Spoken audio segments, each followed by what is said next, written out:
বেনাপোল স্থলবন্দর দিয়ে বাংলাদেশে আসলেন বাংলাদেশে নিযুক্ত ভারতের নতুন হাইকমিশনার দীনেশ ত্রিবেদী।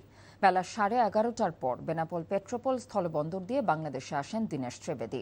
এ সময় তিনি সাংবাদিকদের বলেন, বাংলাদেশ ও ভারত একটি শক্তিশালী গণতান্ত্রিক রাষ্ট্র, তাই দুদেশ একসাথে কাজ করলে বিশ্ব অর্থনীতিতে বড় ভূমিকা রাখতে পারবে। ট্যুরিস্ট ভিসা জটিলতা নিয়ে সাংবাদিকদের প্রশ্ন কৌশলে এড়িয়ে যান দীনেশ ত্রিবেদী।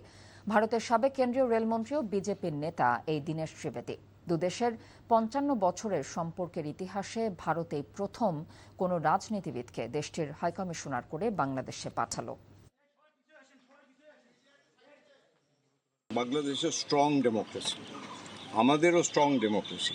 দুই ডেমোক্রেসি মিলে গেলে একটা ওয়ার্ল্ড পাওয়ার হয়ে যায়, একটা পুরো ইকোনমিক ওয়ার্ল্ড পাওয়ার হয়ে যায়।